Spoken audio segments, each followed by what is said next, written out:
situations, and a lot of those situations had indeed been cleared. Let's get an update now. Sibonga konke Mbata out in KZN as well.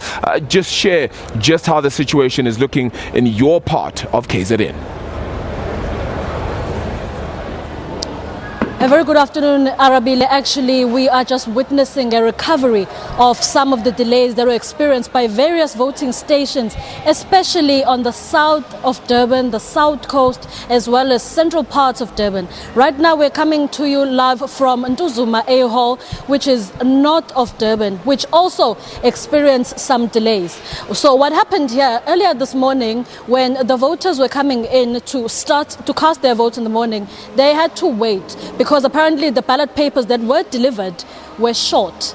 So they had to wait for close to 2 hours to wait for the ballot papers to come so that they can continue with the proceedings. Upon speaking to the presiding officer in this particular voting station, she does mention that it did set them back, but they are trying to recover as much as possible. And so far, considering that we are just 6 hours away from cutoff time for voting, they've managed to get at least a quarter of the amount of voters they were expecting who were registered. This particular station is expecting 1,500, and so far they have reached the first 500 mark. So just 1,000 remain, and they are hopeful that with the last 6 hours remaining close to that number, the people will be flocking in, because they do indicate that there's a common trend of people coming in much later as opposed to much earlier in certain stations. Meanwhile, in other stations, we see people coming much earlier instead of much later. But we will be monitoring as well in this particular station how things pan out, but they were greatly affected by the delay.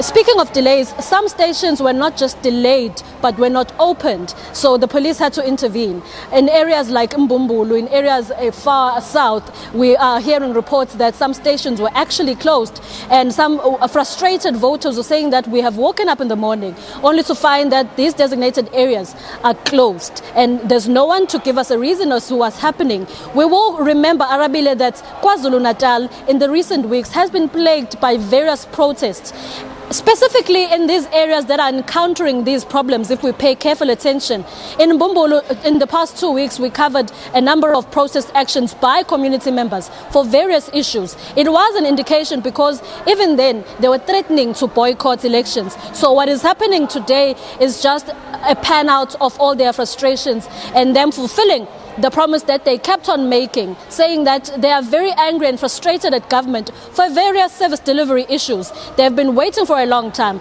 some of them which are basic as water, electricity and sanitation.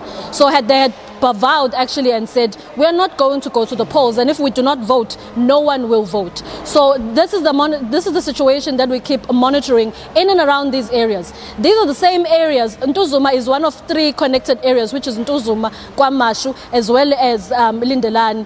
So all of these areas are intertwined, and they are one of those areas in the city that are splurged with a crime. So unfortunately, these are the situations where the voting must happen, and people are voicing out their frustrations. And when we visited other voting stations outside the CBD, we went to Ndwedwe, which is a few kilometers outside Durban, far north.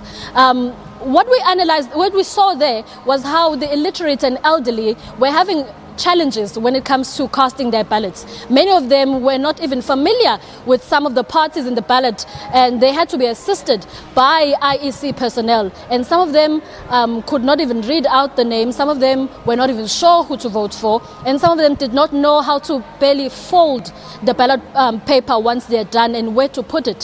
So it showed a great deal of how the elderly and the illiterate are having tremendous trouble in certain remote areas just outside the CBD. So it was a various challenges, but the IEC personnel were there to assist where possible. But it reflected that there is a problem in remote areas, especially for the elderly, because it seems like they're having trouble voting. But hopefully all will go well. Even in that voting station where the Minister of Police also visited, it did reflect that everything was calm, but unfortunately the issue remains with the ones that encountered various problems and continue to encounter various problems, because even the presiding officers in certain areas were receiving death threats, were being threatened, being cautioned not to open the voting stations, otherwise they'll suffer the consequences. So in that instance, Arabile, where someone is now suddenly their life is being threatened, they have no choice but to comply with the frustrated bunch, which is forcing them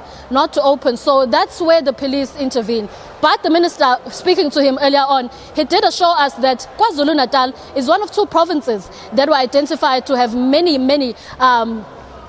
places that were targeted as hotspots. So they have doubled up the security and pay careful attention to those particular areas just to make sure that the voting process throughout the day goes smoothly. It's back to you, Arabile. Yeah, sibonga konke Mbatha there out in Ntuzuma there in KwaZulu-Natal there, of course.